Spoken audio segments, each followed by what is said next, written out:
ایک پرانے گاؤں کے کنارے پر، جہاں مٹی کی والی گھر اور تنگ گلیاں تھیں، ایک جھونپڑی میں سلیم نامی ایک ادھیڑ عمر ماہی گیر رہتا تھا۔ اس کے چہرے پر محنت اور مشقت کی گہری لکیریں تھیں جو اسے اس کی عمر سے زیادہ بوڑھا دکھائی دیتی تھیں۔ سمندری ہواؤں اور تیز دھوپ میں اس کے چہرے کو گہرا اور آنکھوں کو تھکا سا کر دیا تھا۔ اس کے ہاتھوں میں ہمیشہ ایک پرانا جال ہوتا جو اس کی زندگی کو اکلوتا سہارا دیتا تھا۔ وہ روزانہ فجر سے پہلے ہی دریا کی طرف نکل جاتا اور شام تک مچھلیاں پکڑ کر انہیں بازار میں بیچتا تھا۔ سلیم سخت محنت کرنے کے باوجود غریب تھا۔ وہ جو کچھ کماتا تھا اسے بچا کر رکھتا، مگر اس کی قسمت کا چکر عجیب تھا۔ جتنا بھی پیسہ وہ جمع کرتا تھا، اگلے ہی دن کوئی نہ کوئی نئی پریشانی کھڑی ہو جاتی۔ کبھی اس کی بیوی شدید بیمار ہو جاتی اور ساری کمائی دواؤں پر خرچ ہو جاتی۔ کبھی اس کے جھونپڑی کی چھت سے پانی ٹپکنے لگتا اور مرمت میں سب کچھ چلا جاتا، یا پھر کبھی اس کا سب سے اہم ذریعہ معاش، اس کا جال پھٹ جاتا اور اسے کئی دن تک بھوکا رہنا پڑتا۔ یہ سلسلہ کئی سال تک چلتا رہا۔ سلیم دن رات تھکتا رہا، مگر اس کے ہاتھ خالی ہی رہے۔ وقت گزرنے کے ساتھ ساتھ اس کے دل میں ایک خیال پختہ ہو گیا کہ شاید اس کے گھر میں نحوست ہے، یا اس کے رزق پر کسی کی نظر لگ گئی ہے۔ ایک طوفانی رات جب بارش ہو رہی تھی اور اس کی جھونپڑی کی دیواروں سے پانی ٹپک رہا تھا، سلیم اپنی گیلی چارپائی پر لیٹا یہ سوچ رہا تھا، میں اتنی محنت کرتا ہوں، پھر بھی میرے پاس کچھ کیوں نہیں بچتا۔ اس رات اس نے ایک بڑا فیصلہ کیا۔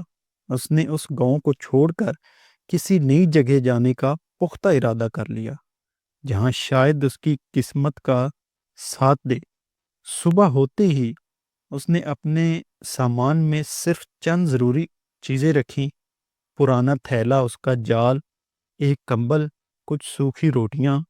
اپنے گدھے پر سوار ہو کر اس نے شام کا گاؤں چھوڑ دیا اور مدعا کی طرف چل پڑا۔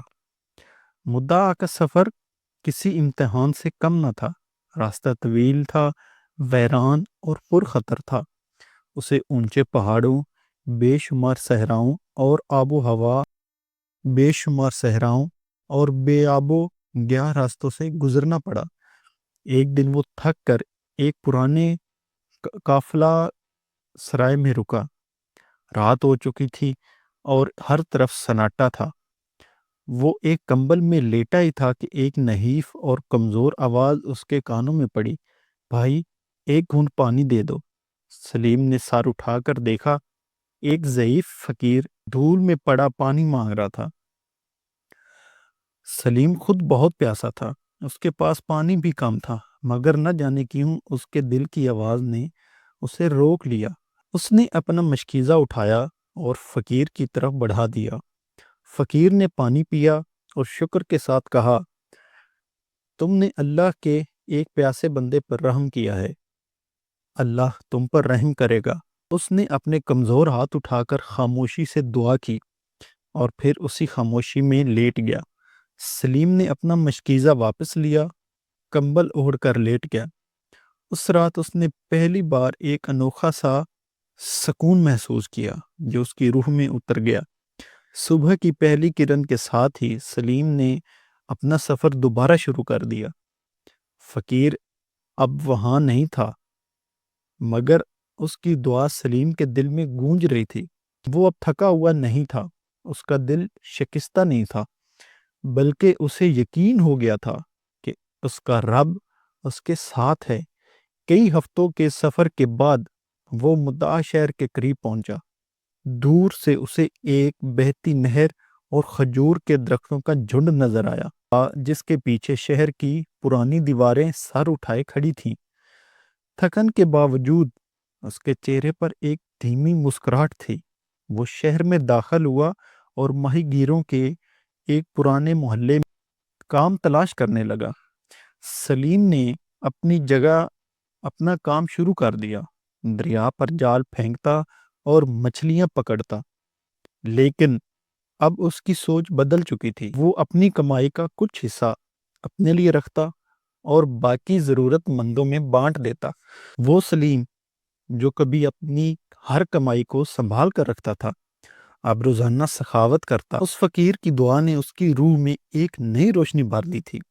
بہت جلد اس کی دیانتداری اور فیاضی کی شہرت پورے شہر میں پھیل گئی۔ لوگ اس کے پاس زیادہ شوق سے آنے لگے کیونکہ انہیں معلوم تھا کہ سلیم ہمیشہ صحیح تول کر مچھلیاں دیتا ہے۔ جب کسی کے پاس پورے پیسے نہیں ہوتے تو وہ مسکرا کر کہتا، یہ اللہ سے میری تجارت ہے، تم سے نہیں۔ اس نئے رویے کی بدولت اس کی کمائی میں برکت آ گئی اور اس کا دل سکون سے بھر گیا۔ وہ جو پہلے سے بے برکتی کا شکار تھا، اب مدعا میں اللہ کے وعدوں پر یقین کرنے لگا تھا۔ سلیم کی زندگی اب ایک نئے رخ پر چل چکی تھی۔ صبح وہ خالص نیت کے ساتھ جال ڈالتا اور شام کو اس جال میں سے اپنا رزق بانٹتا۔ شہر کے لوگ اسے عزت کی نگاہ سے دیکھتے تھے۔ بچے اسے دیکھ کر سلام کرتے اور بوڑھے اس کے لیے دعائیں دیتے۔ ایک دن بازار میں ایک مالدار تاجر نے سلیم کو اپنے پاس بلایا۔ وہ سلیم کے نرم مزاج اور سخاوت کی شہرت سن چکا تھا۔ تاجر نے اسے ایک بڑی پیشکش کی کہ وہ اسے ایک بڑی کشتی اور ملازم دے گا اور منافع آدھا آدھا تقسیم کریں گے۔ سلیم نے نرمی سے جواب دیا، میں آپ کا شکر گزار ہوں، مگر مجھے وہی رزق کافی ہے جو میرے رب نے میرے لیے مقدر کیا ہے۔ میں کماتا ہوں، کھاتا ہوں، بانٹتا ہوں اور سکون سے سو جاتا ہوں۔ یہی میری سب سے بڑی دولت ہے۔ تاجر نے حیرت سے پوچھا، تمہیں دولت کی ہوس نہیں؟ سلیم نے مسکرا کر کہا، مجھے ہوس ہے، لیکن صرف اللہ کی رضا کی۔ اسی رات سلیم اپنے بستر پر لیٹا آسمان کی طرف دیکھ رہا تھا۔ اس کی آنکھوں میں نمی تھی۔ یہ شکر کی نمی تھی جو اس نے کبھی بھی محسوس نہیں کی تھی۔ اگلی صبح جب وہ دریا پر پہنچا تو ایک چھوٹا سا بچہ اس کے پاس آیا۔ بچے کے ہاتھ میں ایک خالی ٹوکرا تھا۔ اس نے لرزتی ہوئی آواز میں کہا، اس کی ماں بیمار ہے اور کئی دن سے بھوکے ہیں۔ سلیم نے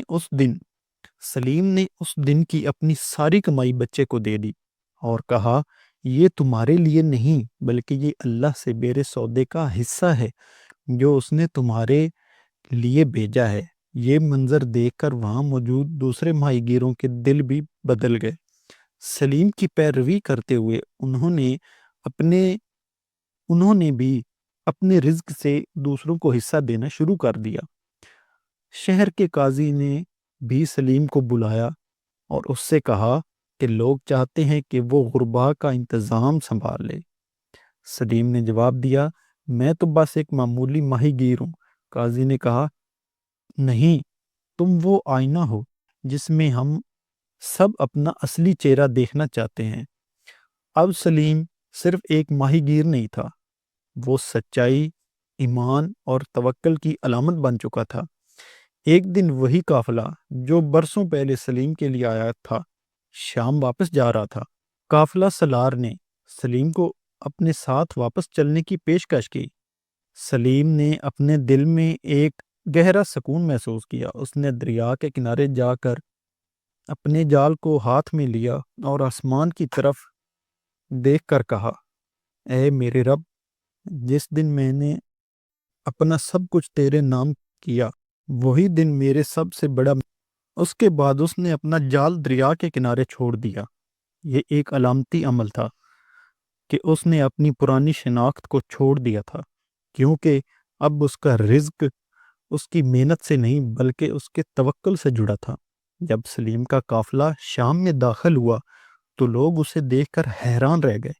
وہی سلیم جو پہلے خالی ہاتھ تھا اور شکستہ دل گیا تھا، آج بھرا ہوا دل لے کر واپس آیا تھا۔ اس کے پاس سونے چاندی کے انبار نہیں تھے، مگر اس کے چہرے پر سکون تھا اور اس کے باتوں میں ایسی چمک تھی جو دلوں کو فتح کر لے۔ وہ سب سے پہلے اپنی پرانی جھونپڑی کے پاس گیا اور اپنے ہمسائے سے ملا۔ جو اب بھی اپنی بخل کی وجہ سے زندگی میں پھنسا ہوا تھا۔ سلیم نے اس سے مسکرا کر پوچھا، کیا تم نے کبھی کسی کو دیتے ہوئے اپنا مال بڑھتے دیکھا ہے؟ وہ شرمندگی سے خاموش ہو گیا۔ اس کے بعد سلیم مسجد میں گیا، لوگوں سے ملا اور بچوں کو مٹھائیاں دی۔ اس نے سب کو ایک ہی بات کہی، میں فقیر نہیں ہوں کیونکہ میں اللہ سے سودا کرتا ہوں۔ رات کو سلیم اکیلا دریا کے کنارے گیا اور سجدے میں سر رکھ کر کہا، اے میرے اللہ، جب میں لالچی تھا تو میں نے سب کچھ کھو دیا، لیکن جب میں نے سب کچھ تیرے حوالے کیا تو تو نے میرا دل بھر دیا۔ یہ داستان ہر اس شخص کے لیے دل میں زندہ رہے گی جو یہ سیکھے گا کہ اللہ کے ساتھ تجارت خسارے کا نہیں بلکہ سکون اور برکت کا سودا ہے۔ یہ سبق کبھی پرانا نہیں ہوتا، کیونکہ ایسے لوگ ہر زمانے میں ہوتے ہیں جو اللہ پر یقین کر کے خالی ہاتھ نکلتے ہیں اور بھرے دل کے